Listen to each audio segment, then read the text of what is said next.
দুষ্ট বাঘিনী, তুই অনেক লোভী। তুই মেয়েটাকে একটু শান্তি দিসনি।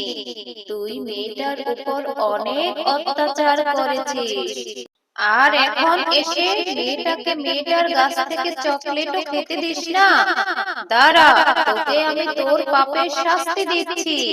এই নে, এবার মজা বোঝ। ওরে বাবা রে, ওরে মা রে, জাদুর চকলেটের গাছ, তুমি আমাকে ছেড়ে দাও। কিরে ববি বিনা, তোরা এখানে বসে বসে চকলেট খাচ্ছিস? আমারও না চকলেট খেতে ভীষণ ইচ্ছে করে, কিন্তু কি করব বল, আমার যে বাবা মা বেঁচে নেই। আমাকে কেউই একটু চকলেট কিনে দেয় না রে।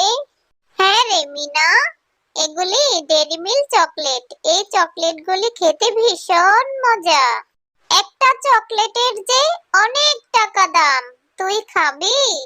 হ্যাঁ রে বিনা, তোদের খাওয়া দেখেই বোঝা যাচ্ছে ওটা খেতে অনেক মজা। আমিও খাবো। আমি আমার মামিকে বলবো আমাকে চকলেট কিনে দেওয়ার জন্য।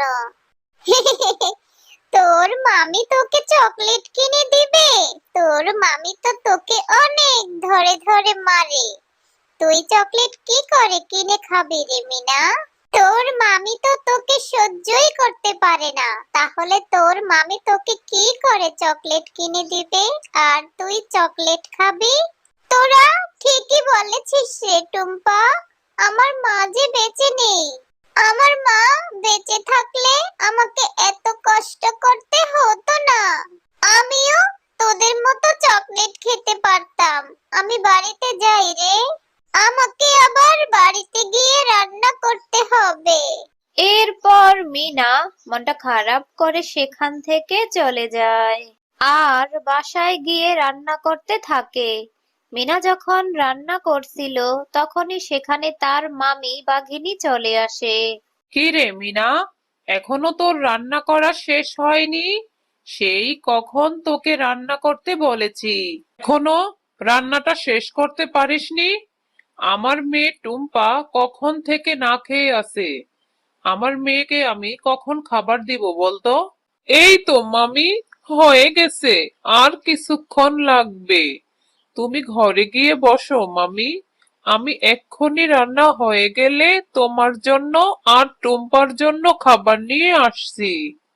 আমার ভীষণ খিদে পেয়েছে, আর আমার মেয়ে টুম্পা খিদের যন্ত্রণায় কান্না করছে। তাড়াতাড়ি খাবার নিয়ে ঘরে আয়।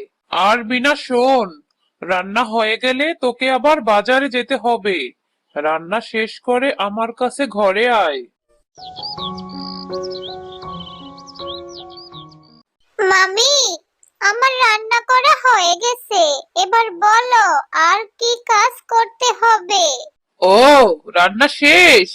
আচ্ছা ঠিক আছে, যা এবার দোকানে যা, দোকান থেকে কিছু সদাইপাতি নিয়ে আয়। আমি ভাবছি আমার মেয়ে টুম্পাকে আজ কিছু ভালো ভালো খাবার রান্না করে খাওয়াবো। তুই যা, মুন্নি ভাবির দোকান থেকে কিছু বাজার নিয়ে আয়। মামি, টুম্পার জন্য ভালো ভালো খাবার রান্না করলে আমাকে সেখান থেকে একটু খেতে দিও। হুম, এসেছে।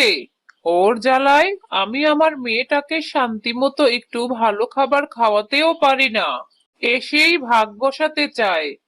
এই, তোকে যা বলেছি তুই তা কর গিয়ে। আমি মুন্নি ভাবির দোকানে বাজারের লিস্ট আর টাকা দিয়ে এসেছি। তুই যা, গিয়ে বাজারগুলি নিয়ে আয়। আচ্ছা ঠিক আছে মামি, আমি এক্ষুনি যাচ্ছি। মুন্নি কাকিমা, মামি নাকি আপনার কাছে টাকা বাজারের লিস্ট রেখে গেছে। আপনি আমাকে বাজারগুলি দিয়ে দিন তো কাকিমা।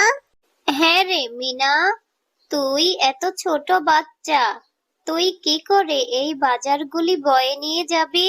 মা মরা মেয়েটা, তোকে দেখলে আমার ভীষণ মায়া হয় রে। আজ তোর মা নেই বলে তোর মামি তোকে দিয়ে এত কষ্টের কাজ করায়। এই নে মিনা, তোর বাজারগুলি। কি রে মিনা, এভাবে দাঁড়িয়ে দাঁড়িয়ে কি দেখছিস? বাজার নেওয়া হয়ে গেছে, তাড়াতাড়ি বাড়ি ফিরে যা, আর নয়তো বাঘিনী তোকে মারবে। হ্যাঁ মুন্নি কাকিমা, আমি দেখছি তোমার দোকানে থাকা ওই চকলেটগুলো কত সুন্দর। ওই ডেরি মিল্ক চকলেটগুলি খেতেও অনেক মজা হবে, তাই না? হ্যাঁ রে মিনা, এই চকলেটগুলি খেতে অনেক মজা।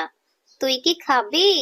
হ্যাঁ কাকিমা, ওই চকলেটগুলি আমার না খেতে ভীষণ ইচ্ছে করে, কিন্তু টাকা কোথায় পাবো? এই জন্যই তো খেতে পারি না। বুঝতে পেরেছি, এতিম মেয়ে। তোর মামি তো তোকে দেখতেই পারে না, টাকা কোথায় পাবি?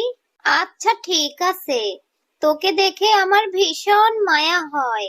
এই নে, তুই এই চকলেটটা নিয়ে যা। এই চকলেটটা তুই খাবি। এই চকলেটটার জন্য তোকে কোনো টাকা দিতে হবে না। এরপর মিনা চকলেটটা নিয়ে খুশি মনে বাড়ি চলে যায়। কিরে মিনা, এত দেরি করলি কেন? সেই কখন তোকে পাঠিয়েছি বাজার করে আনার জন্য, আর তুই এখন এসেছিস? আর তোর হাতে ওই চকলেটটা কোথা থেকে এলো? চকলেট তুই কোথায় পেলি? এই চকলেটটা আমাকে মুন্নি কাকিমা দিয়েছিল। এই চকলেটটা খেতে আমার ভীষণ ইচ্ছে করছিল, তাই মুন্নি কাকিমা আমার কাছ থেকে কোনো টাকা নেয়নি, ফ্রিতেই দিয়েছে। ও, বুঝতে পেরেছি। ভালোই তো মিথ্যে কথা বলা শিখে গেছিস। নিশ্চয়ই আমার বাজারের টাকা থেকে চুরি করে চকলেট কিনে এনেছিস। না মামি, আমি মিথ্যে কথা বলছি না। এই চকলেটটা আমাকে মুন্নি কাকিমাই ফ্রিতে দিয়েছিল খাওয়ার জন্য। তোর মা তো মরে গেছে, আর তোর মতো একটা আপদকে আমার গলায় ঝলিয়ে দিয়ে গেছে। দাঁড়া, আজ তোকে আমি উচিত শিক্ষা দিব। আর মিথ্যে কথা বলবি? আমার বাজারের টাকা চুরি করে আর কখনো চকলেট খাবি? আজ তোকে আমি মারতে মারতে মেরেই ফেলবো।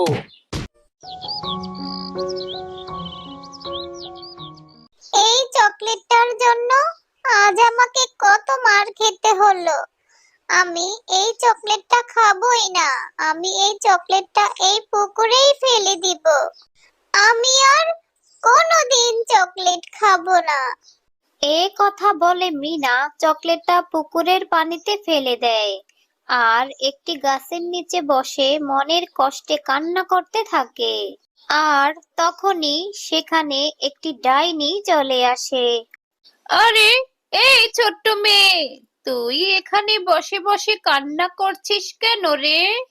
তোর এত কিসের দুঃখ? তোর জন্য আমি এখানে শান্তি মতো একটু ঘুমাতেও পারছি না। এরপর মিনা শাকচুন্নিকে সব ঘটনা খুলে বলে। ও, তোর মামি এত খারাপ? তুই কোনো চিন্তা করিস না ছোট্ট বাচ্চা।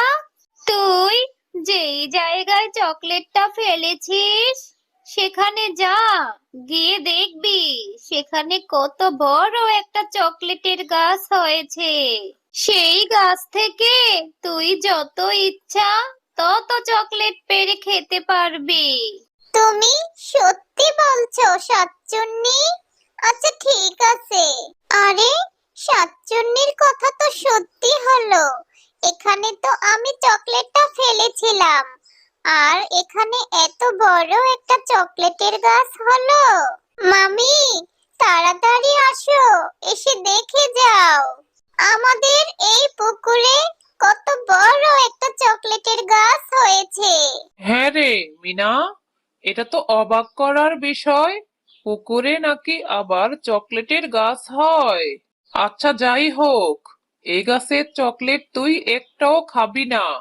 এই গাছের চকলেট আমি বাজারে নিয়ে সব বিক্রি করব, আর খুব তাড়াতাড়ি ধনী হয়ে যাব।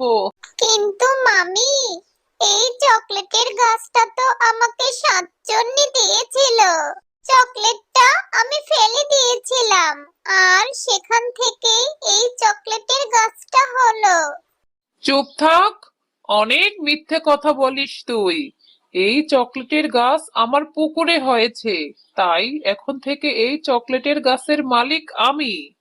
এই চকলেটের গাছ আমার। দুষ্ট বাঘিনী, তুই অনেক লোভী। তুই মেয়েটাকে একটুও শান্তিতে থাকতে দিসনি, অনেক অত্যাচার করেছিস। আর এখন নাকি মেয়েটার চকলেট গাছ থেকে চকলেটও খেতে দিসনি। আমি তোকে শাস্তি দিচ্ছি। এই নে, তুই তোর লোভের শাস্তি ভোগ কর।